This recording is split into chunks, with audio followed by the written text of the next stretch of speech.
Good afternoon, everyone. Welcome to today's webinar. My name is Tom Hunter Pratt. I'm the Multimedia Specialist for the Institute of Child Nutrition. I've got a few announcements before we begin. I'm going to allow everyone to come into the webinar for a few seconds. Everyone is in listen-only mode, so you'll be muted by default.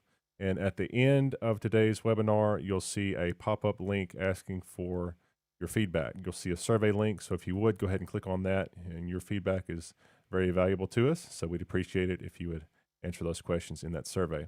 Within 24 hours of the end of this webinar, you'll also receive a follow-up email that gives you the same link to the survey just in case you missed it, and you'll also receive a recording link as well to this webinar. Within 24 hours, you'll also get a certificate, so be on the lookout for that in your email. We'll also have a Q&A session at the end of the webinar, so if you would find the Q&A box and enter any questions you have into that Q&A box, and we'll get to those as best we can. Thank you all so much for joining us. I'm going to go ahead and turn the presentation over to Chef Garrett. Thank you, Tom Hunter. Good afternoon. I'm Garrett Burdan with the Institute of Child Nutrition, and I would like to welcome you to the January 2022 CICN webinar, Kitchen Efficiency, Time-Saving Tips for Improving Workflow. As a reminder, during today's webinar, all attendees are muted. There will be time for questions at the end of the presentation. If you have a question, please type it into the question box on your screen.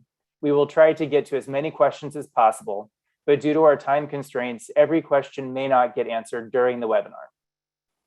Individuals who have registered for the webinar will receive an email at the conclusion of the webinar. The email contains the webinar recording link and a link to the evaluation survey. Please complete the evaluation survey. ICN will send out the certificates within 24 hours. To assist in meeting the unique training, technical assistance, and professional development needs of school nutrition professionals, ICN has launched the Culinary Institute of Child Nutrition initiative. We work to help child nutrition professionals develop goals and implement best practices to improve the culinary aspect of program operations. Please visit the Culinary Institute of Child Nutrition online for tips and strategies for preparing and serving healthy, culinary-inspired school meals. Thank you again for joining today's webinar. The topics covered in today's webinar fall under key areas 1 and 2, nutrition and operations, and meet USDA professional standards codes 1100, 2100, 2200, and 2400. Kitchen efficiency, time-saving tips for improving workflow will have the following learning objective. After the webinar, participants will be able to identify at least 3 organization strategies to help the kitchen team in a child nutrition program work more efficiently. I am pleased to present our panelists for today's webinar. Chef Samantha Cohens-Gasparo is a Johnson & Wales University graduate with a degree in culinary nutrition. Her love of food and nutrition resulted in a 10-year career in restaurants and as a personal chef for professional athletes, during which she also taught healthy cooking classes to kids and adults in the Boston area. She found her passion when she moved to Maine and began a career in school nutrition. She spent 6 years as the chef for the Wyndham Raymond Schools in southern Maine, where she created new and healthy recipes, increased scratch cooking while training staff, developed sustainable farm-to-school programs, and taught kids the importance of healthy eating, all while increasing participation for that district. She now works as a consultant chef to school districts in Maine, as well as training school nutrition staff across the country in culinary skills. In addition to trainings, she is the executive chef for Healthy School Recipes, a website designed to give school nutrition programs easy access to delicious and nutritious recipes. She also serves on the advisory board for the Institute of Child Nutrition's Culinary Training and Education Initiative, and is a member of the Culinary Institute of America's Healthy Kids Collaborative. She believes that through school meals, nutrition education, and exposure to new and healthy foods, we can create a generation of healthy eaters. Thanks for joining us, Chef Samantha. Our next panelist will be Bethany Taylor Moore. Bethany Taylor Moore has worked for Chartwell's K-12 for 12 years, 7 of which have been with her current district, Mona Shores Public Schools in Michigan. Bethany holds a bachelor's degree from Central Michigan University in food service and hospitality management, and a master's degree in business administration from University of Phoenix. She serves on volunteer committees for building healthier communities and has traveled to Washington, D.C. with the Alliance for a Healthier Generation. Bethany and her teacher husband have been married for 6 years, and they have a beautiful 5-year-old daughter with severe special needs. In her spare time, she likes to garden, do escape rooms, play board games, and spend time with family. Welcome, Bethany. Our third speaker today is Chef Juan Zamorano. Chef Juan Zamorano has worked for over 30 years in the food service industry, including 10 years with the San Diego Unified School District. His current role at San Diego USD is program specialist with the operations division. Juan is very grateful to have learned from many outstanding professionals and finds it rewarding to be able to pay it forward now by helping others develop their culinary skills. In addition, Juan is an active member of the Culinary Institute of America's Healthy Kids Collaborative, an initiative working to advance the culinary culture of school meal programs. Welcome, Juan. Thanks for joining us. So before we jump into some of the content, I wanted to do a poll question so that we have a sense for our audience today. This really helps our speakers know who they're presenting to today. So take a moment to answer this question, our poll question. And every month when we have a webinar, there's always a good variety of experts in child nutrition who've joined us. So as the poll is being completed, we have a good number of people on our webinar today too. So thank you all so much for being able to join us live. As you know, our webinars are recorded and archived, and so you can watch them later if you ever choose to do that. But we like having you here live. So it looks like we have a really good mix. We have, I'll give a little bit more time still, but we have directors, menu planners, and dietitians, area supervisors, managers. We have somebody from every category here on the poll, and a few from the other category. Okay, so it looks like we're about wrapped up for the poll, and we have 27% directors, we have 8% menu planners and dietitians, we have area supervisors or managers, food service assistant, state agency, everyone is represented. So thank you so much. That really helps us as the presenters know who we're speaking to today. Thank you.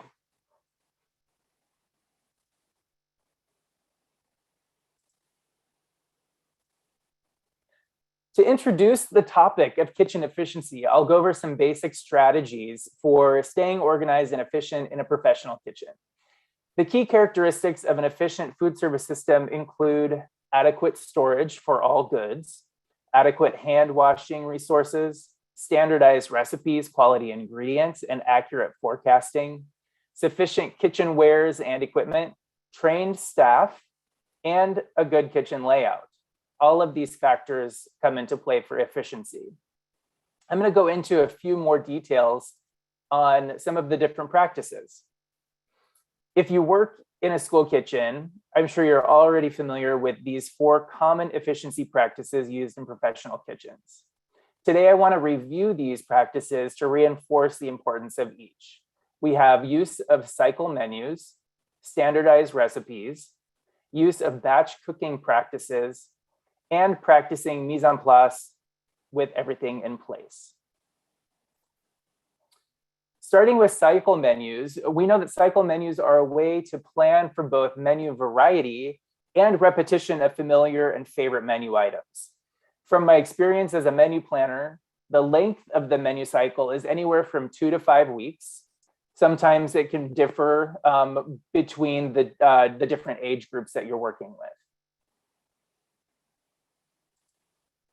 Some of the benefits of cycle menus, there's many benefits, of course, but the 4 that really stand out as advantages, and those, so some of the advantages include saving time in the kitchen, managing labor hours, or so that when staff become familiar with standardized recipes, production time for that recipe decreases, which frees up time for other important tasks, helping to control food costs, and offering opportunity for seasonal items that can support local purchasing.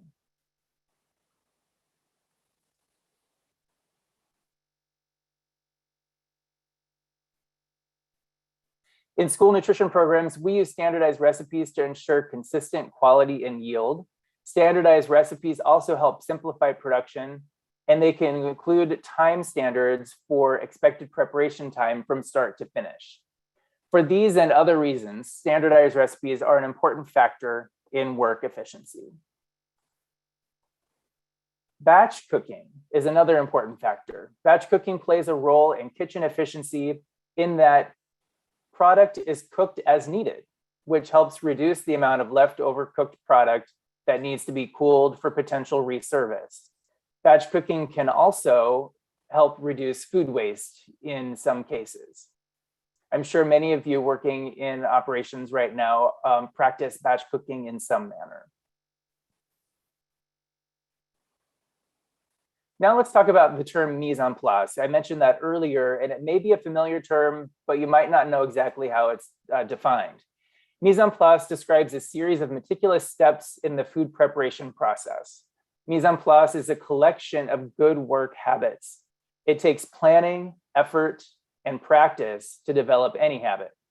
This includes every step necessary to prepare a recipe or a set of recipes.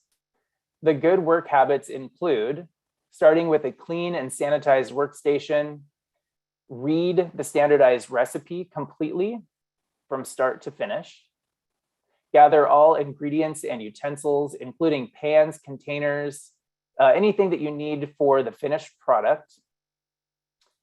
And practicing mise en place will reduce the need for additional trips to the storeroom for left behind items. And I've noted here too, as a best practice, a successful manager views the food preparation process as a whole and identifies the necessary steps for an efficient and organized approach. Finally, we'll just discuss a bit about planning. Kitchen efficiency is all about planning. We plan a cycle menu for our customers will enjoy. We use standardized recipes for consistency and quality. We have daily work schedules so we know our production tasks for the day. And we use planned production records for documentation. Our goal is to prepare and serve quality meals in the most efficient way. Let's now learn from Chef Samantha's approach to kitchen efficiency.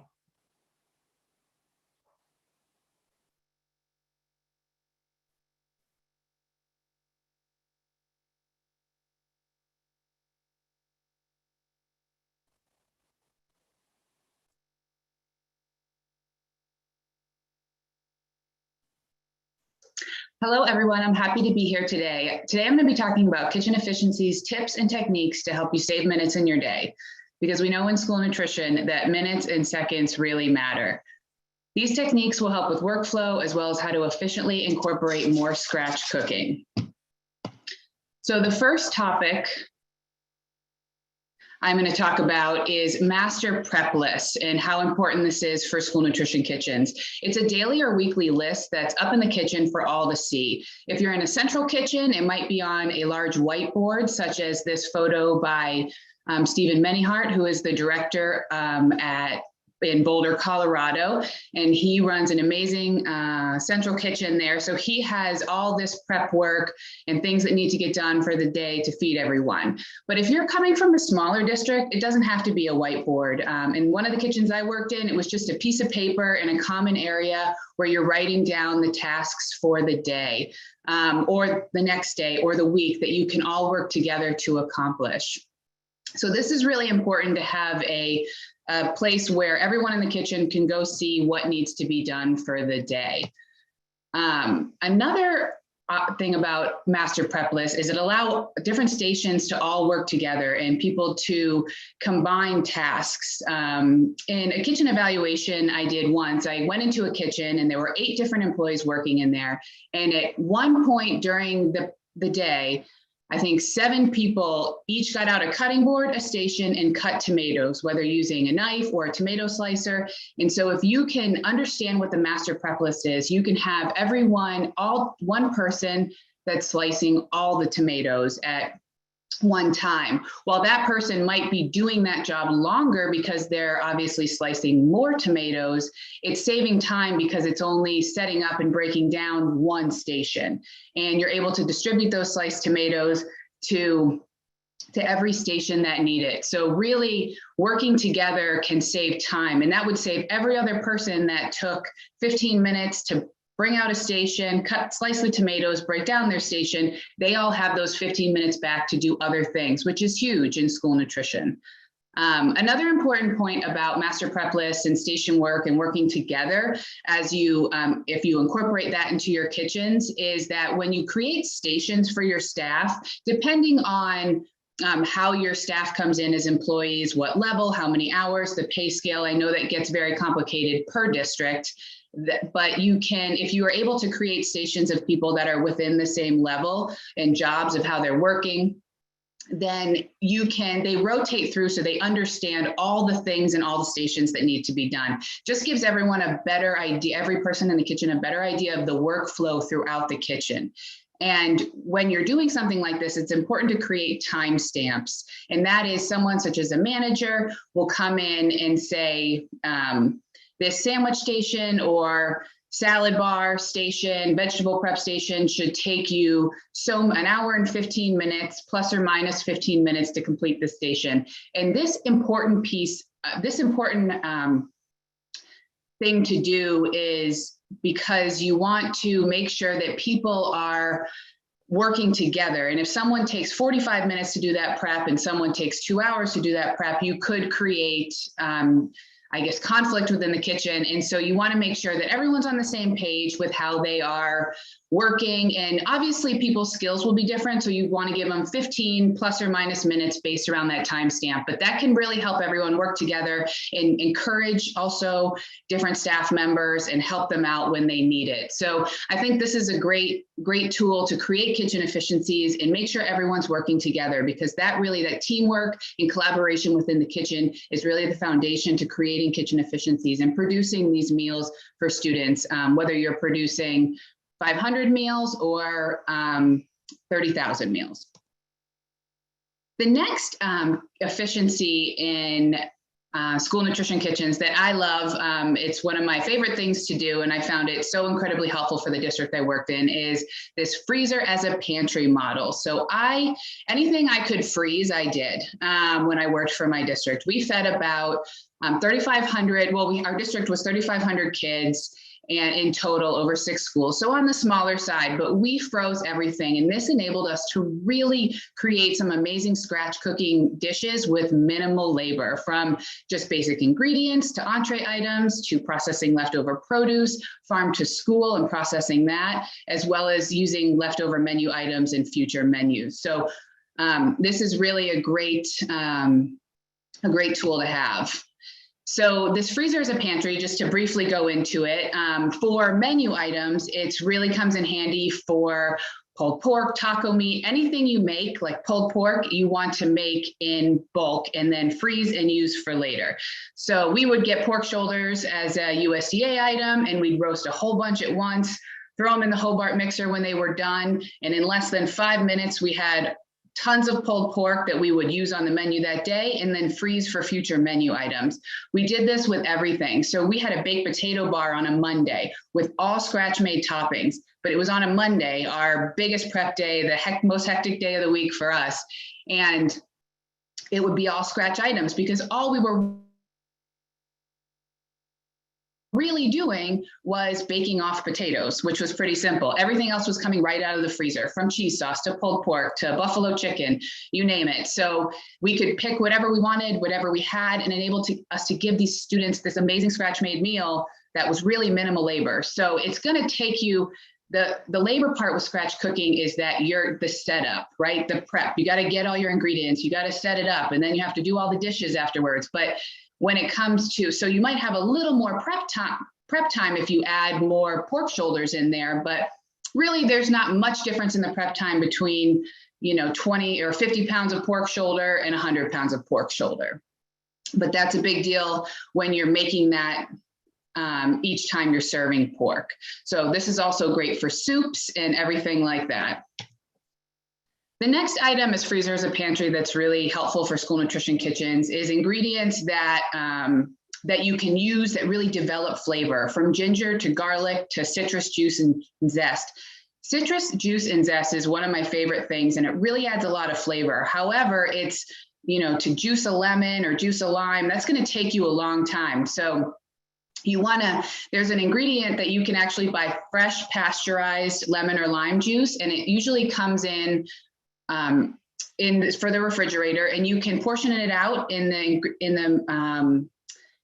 the amounts that you want, and put it in the freezer, and then you can pull it out whenever you need it. And fresh lemon and lime juice has a totally different flavor than the room temperature storeroom lemon and lime juice. So if you're using this to season a salad, you want to use the real thing. You don't want to use what lives in the dry storage that has all these additives in it. You want that fresh flavor because you're not using much. This is the same for ginger and garlic. You can take that whole thing of ginger, wash it off, throw it in your food processor and let it run. And you'll have minced ginger, put it in your freezer in souffle cups in the portion sizes you want. And you have fresh ginger for your Asian dishes or anything whenever you want.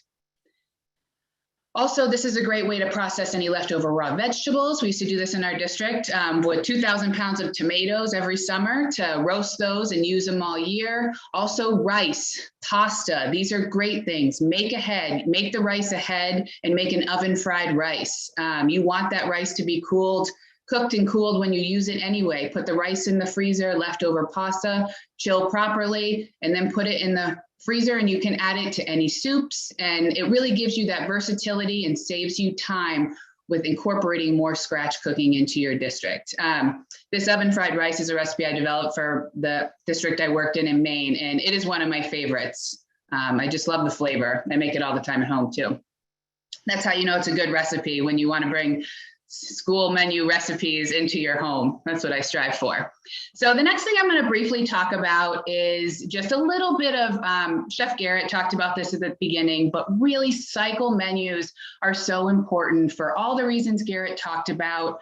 But really those benefits of allowing your staff to get familiar with the recipes and comfortable and create efficiencies, because they're going to make it, 7 or 8 times during the course of a school year, which is really, really important for staff confidence in the recipe, as well as students. When I was in the classroom with students, they would ask me, when is this recipe coming up again? Or if we had a couple snow days and we bumped a mac and cheese off the menu or something, they would ask me, when is it coming back? I haven't had it in a while and I miss it. So, the students can then expect it. And as kids and adults, even myself, everyone likes routine. And so that helps everyone be comfortable. They can know what to expect. And one of the best parts about it is that at the end of the year, you can look at all the participation numbers and you can say, yes, this one rocked it every time, right? This is a keeper gold star. This one, I had high hopes, but it didn't work out so much. So we're going to pull it and put a new menu item in there. So you're able to freshen up your menu, but know really statistically where you need to freshen it up, which I think is really helpful for what the students are looking for and for staff to kind of navigate this. So, and another thing, as Garrett mentioned, is that you really have control over food costs and inventory with consistent ordering and just creating that great benefit there. Any way we can help inventory is always a wonderful thing.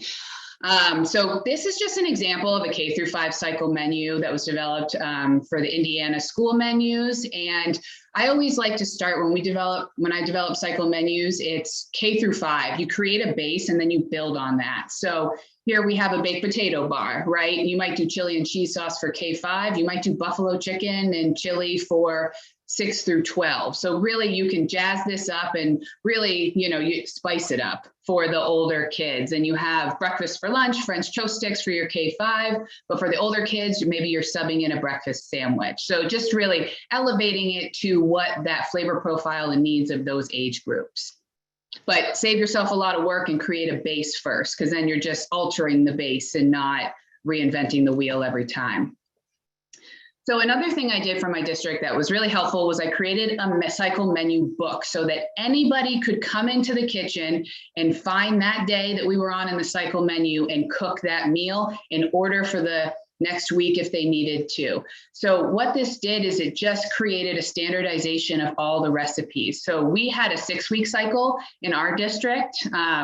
We just couldn't pick. We loved all of our recipes. There's an amazing director working there and lots of delicious food coming in and out of those kitchens. So we would just have all these recipes there. Every day would have a picture, the standardized recipe for a scratch item, any spec sheets for what needed to be ordered. And also if we could not, let's say we were making mac and cheese, but life got crazy and we needed to order a mac and cheese, there was a spec sheet for that. So really anybody could walk in, any substitute could walk in and open this book on week 2, day 3 of the cycle and know exactly what was happening. So it really made it easier for the staff to flow through the kitchen and really just create standardization of that whole process. So kitchen efficiencies are really important to creating the proper workspace and serving kids delicious and high quality food. So I'll turn it over to you, Bethany. Thank you, Chef Samantha.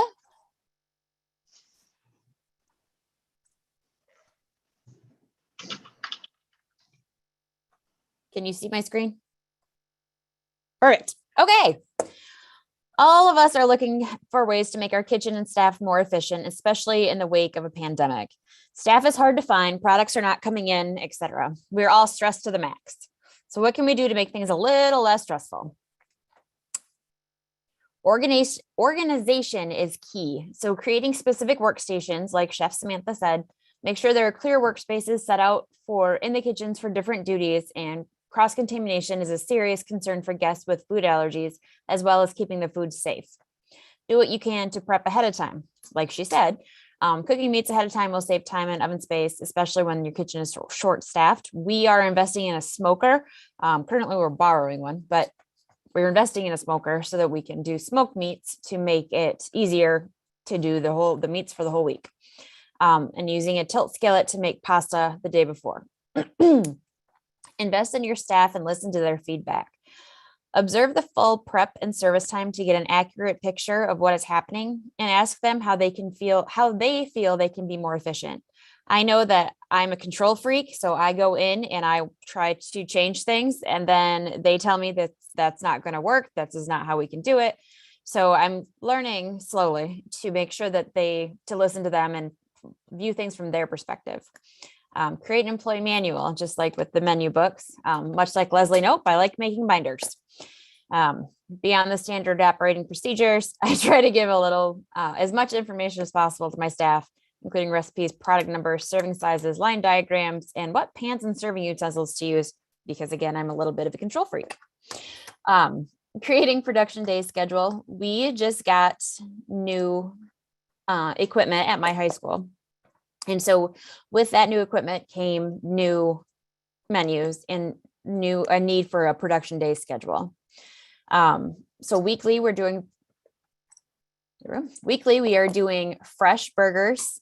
So we're doing 3 ounce before cooking, using the 3 ounce dishers to make the balls, lay them in the hotel pan, gauging the amount of burgers needed by what the other options are, and then cooking them on the flat top and season them while cooking. That way the kids can smell them, they can see them. That's what we're doing. They can see that this is all fresh product, and rather than the pre-made frozen ones. Same thing for croutons and granola and the breads for the deli line. And then for the items that we have just once in the cycle, beef lasagna, the brisket, and this is all how much beef they're going to need, so that we could order the beef in bulk and have an easier way for them to gauge how much they're going to need. And then same thing at the middle school, with their burgers and croutons and granola.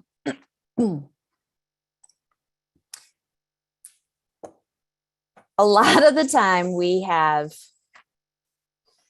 people that say, well, we've always done it this way. That is my least favorite saying on the planet. That I understand that change doesn't come easy, but it's absolutely a change in mindset for the staff. Trying to get your staff on board for changes is tough. And we try to show them the range of improvement in quality for the students and for the students' perspective, like with the fresh burgers or the homemade French toast, homemade pancakes kind of thing. Clean up the clutter. Anything you do not need all the time, get it out of your space. I know registers are a huge collector of water bottles and clothes and pens and paper and all kinds of fun stuff. Store pots and pans close to the stove. Place spices near the stove and easily accessible. Training them to read the recipes the day before and make sure that they have all items, sorry, that's spelled wrong, that you need for that day. Run prepping, gather your ingredients and have them ready so you aren't stopped in the middle of the process. I know a lot of times they won't read them until the day of, and then they'll say, oh no, I don't have this. Well, that would be avoided if you read it the day before. Have a written prep list on the wall, make it easier for staff to know exactly what to do next rather than have to guess. Encourage a happy kitchen culture. Be respectful of each other, encourage conversation while working. Have an open mind, teamwork, gratitude, and gratefulness. And I like to listen to music. That way everybody is jamming. We got some, like I said, we got some new equipment. We went from a 12 burner station to a 4 burner that we can use much more efficiently for the specialty allergen menus and for searing meats and sauces, anything that direct heat is needed for. And then the flat top grill, we're doing the burgers on there. And then we are also doing homemade pancakes, homemade French toast, scrambled eggs and hard cooked eggs. That way they can see that, you know, we're making these from scratch. We're cooking these on the flat top, not in an oven. You know, it wasn't frozen processed product. I don't know about you guys, but we've had a lot of staff and product issues lately. Depending on the building, sometimes we just have to work short. Other times we can shut a line down, but then that's less options for the students. And then that's more time. And then students get upset, parents get upset, teachers get upset. It's a fun process. With same thing with product shortages. Cheese is very hard to come by right now. The beginning of the year, it was chicken. Just trying to look ahead at your daily menu, and that way you don't have to do substitutions on the fly. But if you can look ahead and see that pizza's on the menu, but we have Bosco sticks in the freezer, let's use those up. At my district, we satellite meals to 3 of our elementary buildings, which is about 700 meals a day. And so when we do not get product for those schools, we have to change the menu. Sometimes it's burgers for one group and hot dogs for one group and pizza for one group. And it just kind of depends on whatever we can find. These are the staff trainings and managers corners that I used this summer for training, planning food production and batch cooking, and then organizing workspace, equipment, and ingredients. And I'll turn it over to Juan. Thank you, Bethany.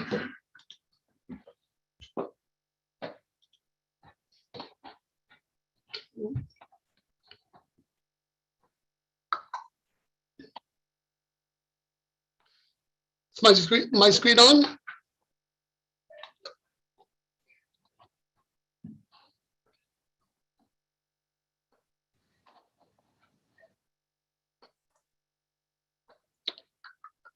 Good to go on. Okay, thank you. Okay, so I'm going to be talking about how we have improved and continue to improve the quality of our food and the kitchen efficiency through equipment implementation. But for the sake of time, I'm just going to cover how we introduce Combi ovens into our kitchens. And let me just say that I'm not advocating that you go out and buy any type or any brand of equipment. I'm just sharing our experience in improving our efficiency.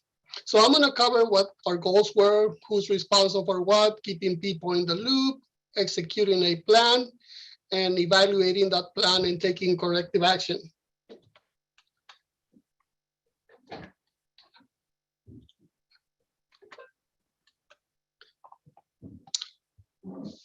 At San Diego Unified, we have a lot of equipment.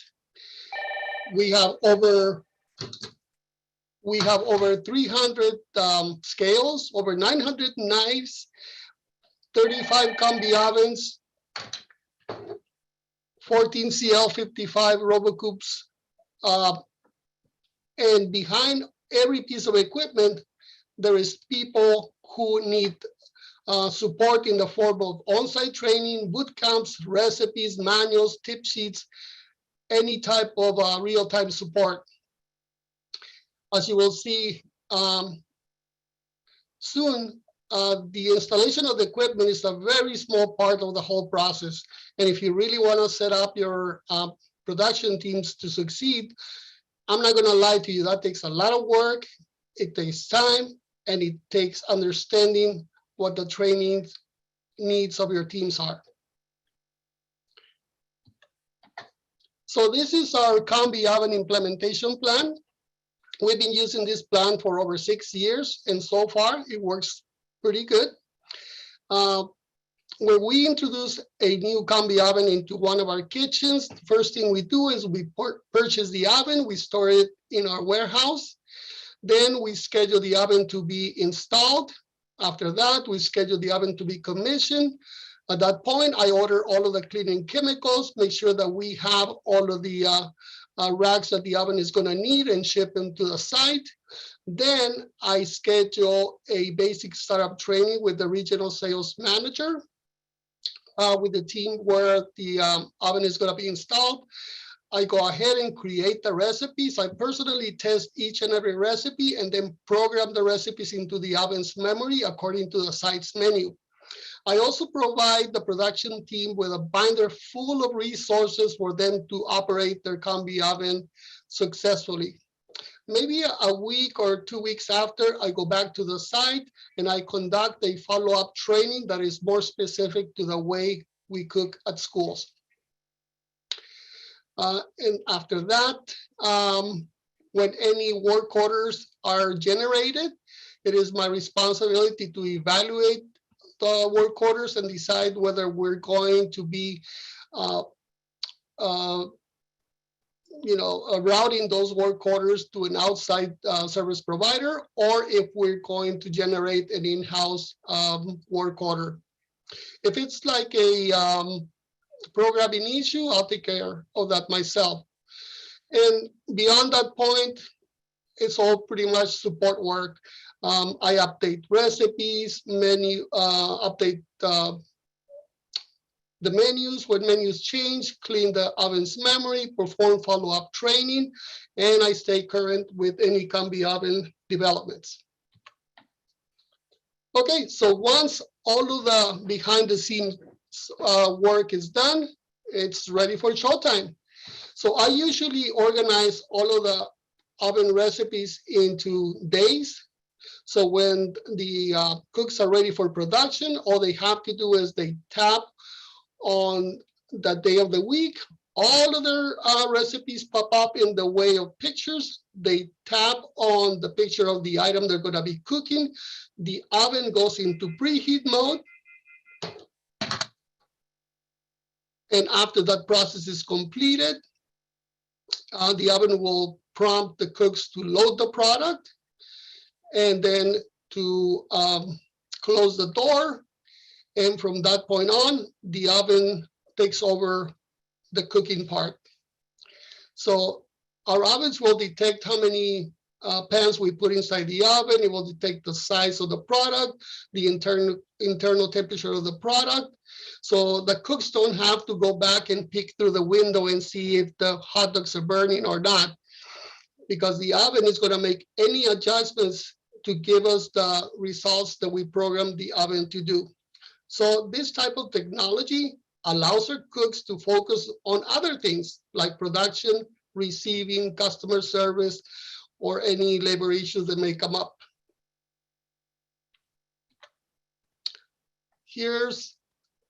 So once the ovens have been programmed, the ovens are going to generate the desired results regardless of who is using the ovens, as long as they were properly trained.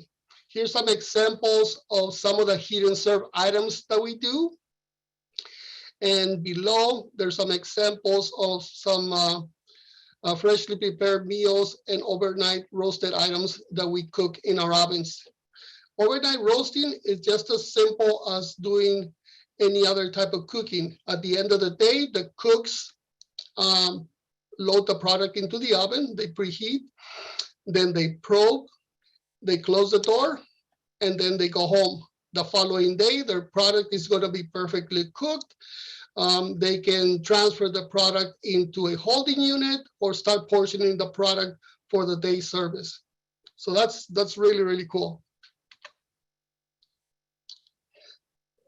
I hate to be a Debbie Downer, but even the perfect plan sometimes has issues that come up. I'm gonna share with you an example of a request I received for an oven that we installed last week. The request was for me to remove the probe settings from the recipes. The reason was because they didn't have enough space in their walk-in.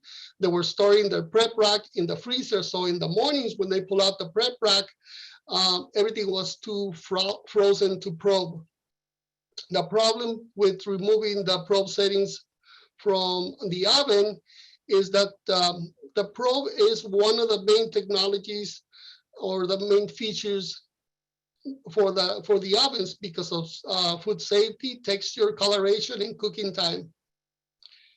So I asked the cook to walk me through the process, and together we discovered that yes, the walk-in was too small. There were 3 wire racks and 3 dish racks in a very tiny walk-in. So I suggested that we consolidate her milk and her fruit boxes into 2 dish racks, remove 1 dish rack so that they would have enough space to store their prep rack. So by working together with the cook, we were able to come up with a solution that we were both comfortable with. So including the cooks into the problem-solving process is very important, and it goes a long way. So how do we make a good thing a better thing? Well, we throw more technology at it. We've been working for 2 years to connect all of our Combi ovens into Connected Cooking, which is a cloud-based platform. This is going to be like me teleporting myself throughout the district, you know, some type of Star Trek kind of stuff.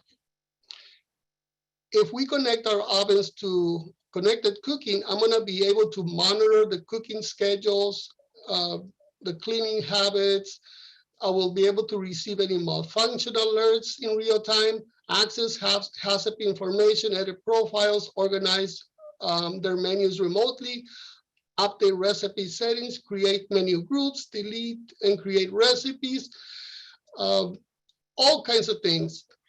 But the best thing about this type of technology is that I'll be able to provide assistance in real time to all of the kitchens with a Combi oven in a school district that is 220 schools large and is spread out into 354 square miles. Okay, so last thing, I'm going to share with you what one of the goals that my boss set up for me. And that was to leave our kitchens better equipped than before so that future generations of cooks can continue producing excellent meals for years to come. And I think that was a very good goal for him to assign. And that's one of the guiding lights for me to do my job every single day. And with that said, I thank you very much, and I'm going to hand it over to Garrett.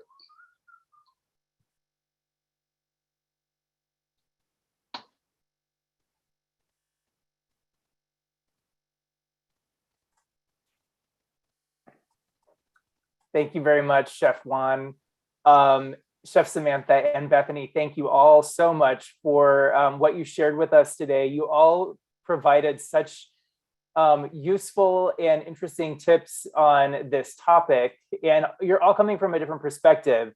Juan, I certainly feel you, and I understand your desire to be able to teleport, just given how often your phone rang in that 15-minute period of time. So well done.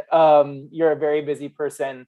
So there are several questions that have come up, and I'm going to sort of review the Q&A as because I have access to see what's going on in the Q&A. So let's start first I'm going to start first with Bethany. You are, I think, blowing some minds with the smoker, and which sounds amazing, and and some of the equipment that you're using and your production days, especially the making burgers fresh with fresh beef. So describe like how you decided to do this, and then and how you're envisioning that this will be successful. Also, in addition to this question, tell us the size of your district and like how many lunches you typically serve a day. My district is about 3,500. But at my high school, we only do about 400 lunches a day because we have open campus. So we do with the burgers for that, we only do about 60, 70 a day. That actually all started because we couldn't get burgers at the beginning of this year. So that was the only way that we could make any kind of burger. And it actually started, they started baking them, and they would, trying to describe this the right way. They would have they curl? Yeah. Yeah. And they would have like the film of stuff on them. Yeah. And it just was bad. So now they're cooking them on the flat top. But I also have a district chef. He actually is the one who implemented the smoker. He has a food truck that is smoked meats. So he's the one who implemented that and does that so that the girls don't have to. That's terrific. That's terrific. Thank you for sharing that. I think, and so clearly we have two presenters representing districts currently. Bethany, your district is small, or well, comparatively, your district is on the smaller side compared to Chef Juan's district that he described being over like 300 some square miles. So we have the two different extremes represented today. So every district, just I'll reiterate that every district is going to have different capabilities depending on their size and how they're staffed and the type of equipment. So not every district is exactly the same. Oh, also someone asked about the trainings. I don't know if you can share those. Yeah, that was, thanks for pointing that out. Yeah, there's one of the questions came in about some of the trainings that Bethany referred to that actually came from the ICN. Unfortunately, our website server is having issues today, and we would otherwise include the link to the training in the chat. So what I'll do is I'll put together an email for our attendees with some links in there so that they can find some of those trainings that you're referring to.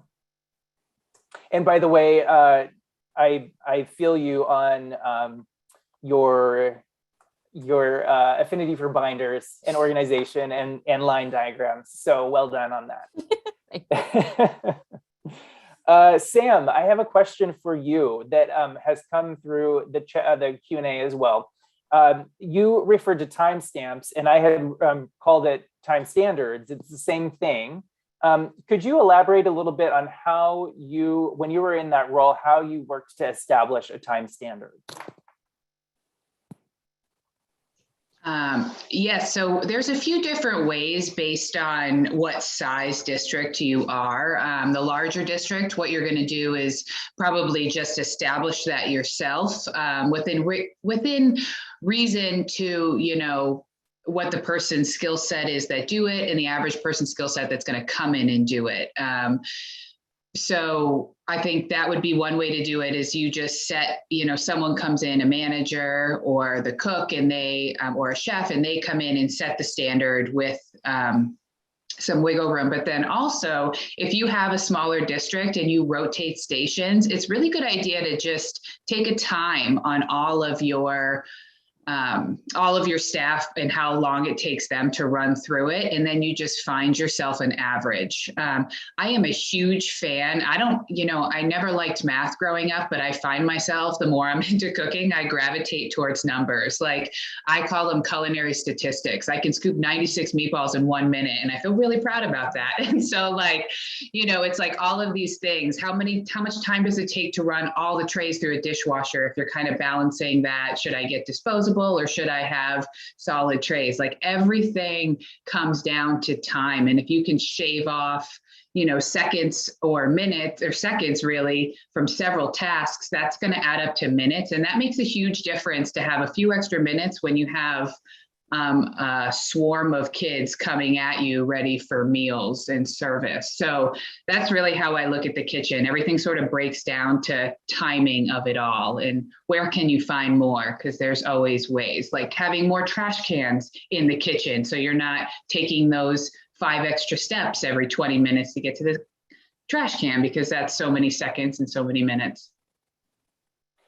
Thank you very much, Chef Sam. That was I'm glad you brought it up and chose to speak about it, because it is a very useful strategy for establishing time standards on production. And you mentioned the equity between staff members too, so that there's not an expectation from one staff member versus another when they are sharing a role.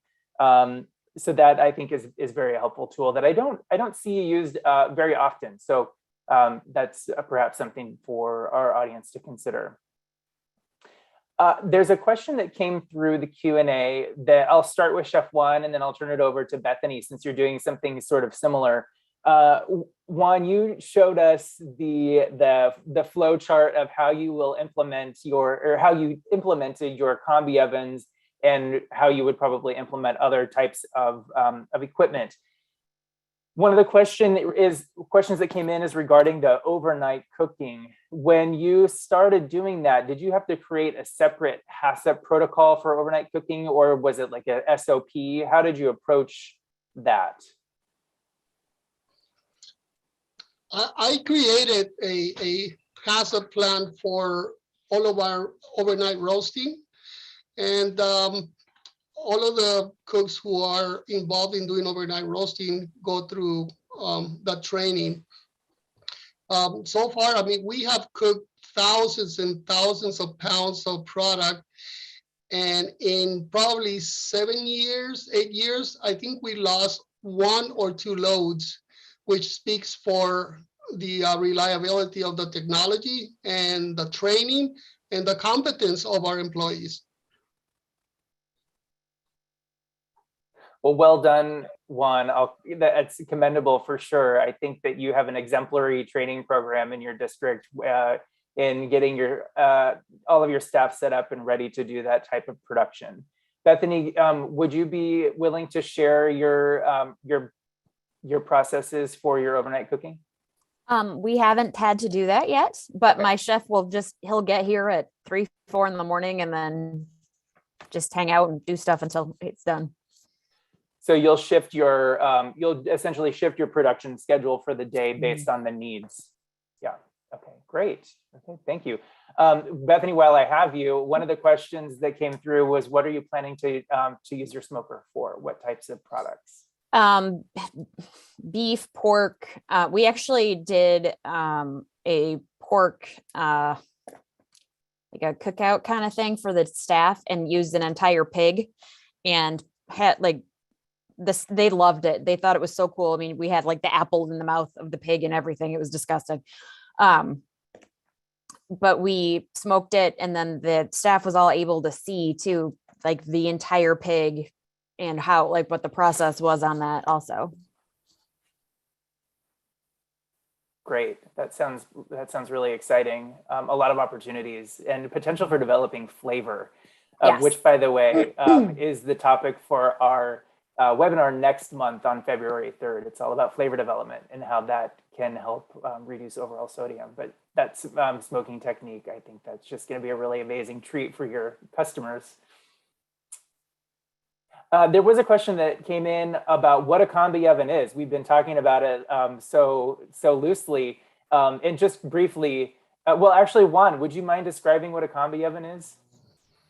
Well, yeah, in simple terms, a combi oven is three pieces of equipment in one, because you can use it as a steamer, you can use it as a convection oven, and you can use it as a convection and steamer at the same time. Usually, all of these ovens come fully programmable, which makes it a lot easier to use. And they're very, very efficient. Usually roasting chicken is going to take around 45 minutes to 50 minutes. And in a combi oven, you can roast chicken in 20 minutes. Thank you, Juan. That's great. It's you gave a really good description. As one of our attendees put it in the Q&A, it's the Swiss Army knife of cooking equipment, essentially. So this next question, I'm going to actually put out to all three of you. So just chime in if you feel like you want to answer or address this question. Heidi Jacobs asks, how do we talk to our school about how important those seconds, minutes, time is to our schedules? Sometimes they feel their time is more important than ours. So how do you communicate that importance of time efficiency in the kitchen, and that every second, minute counts?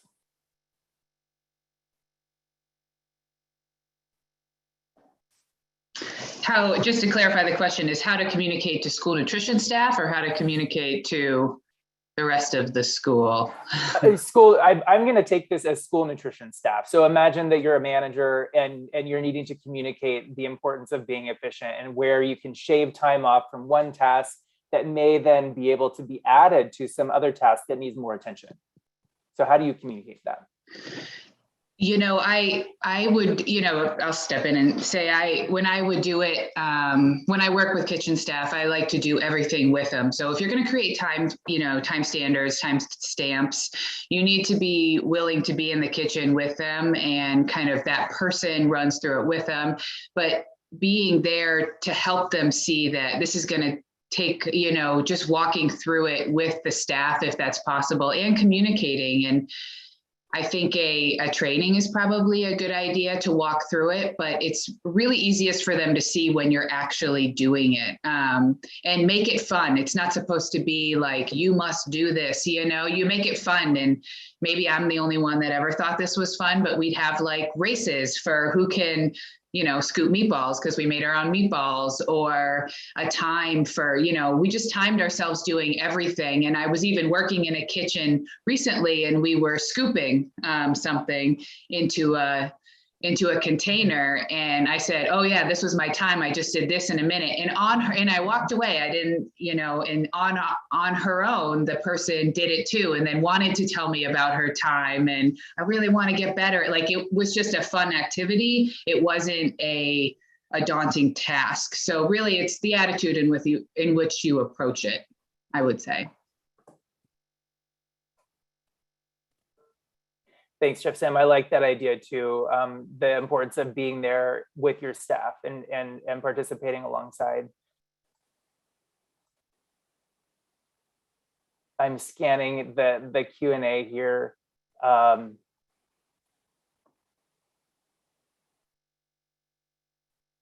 of kudos for Chef Sam. Oh, actually, Chef Samantha, while I've got you, you were talking about the fried rice recipe, and I think you piqued some interest there. And I believe that Chef Patrick did post the link to the fried rice recipe from Healthy School Recipes. But could you elaborate on where that can be found?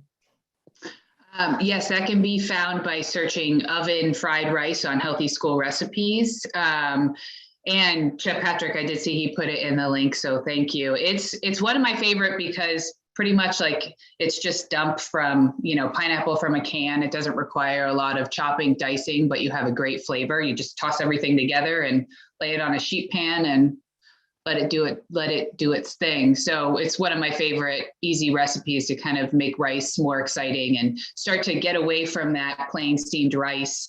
And we used it first as an exposure recipe for our K through 5. And that was kind of split down the middle on if they want things in their rice or not, but 6 through 12 really liked it, so it stuck there. Great. Well, that has been a very useful resource, and you got some kudos for that website and resource from one of our attendees today. I would like to, we've come up to the hour, so I would just like to take a minute to thank the three of you for participating with us today. Each of you brought something, a different perspective to the topic of kitchen efficiency. I certainly learned a lot about what you have done or are doing in your operations at this time. And I just appreciate the ability for us to all learn from each other, the way that we can all just continue to improve as child nutrition programs. So thank you very much. I have just a few more things to cover before we wrap up. But I want to make sure that everyone knows about iLearn, which is one of our learning platforms that's available on any of your mobile devices or any of your technology at any time. And you can check out some of the ICN's trainings via iLearn. So be sure to check that out.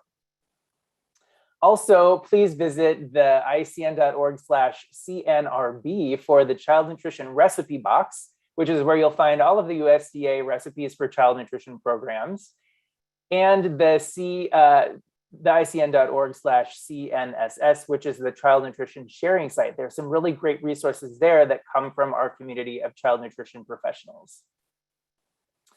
And finally,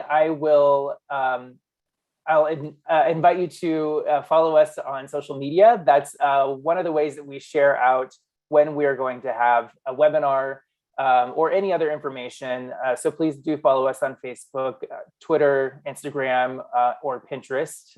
Follow the ICN.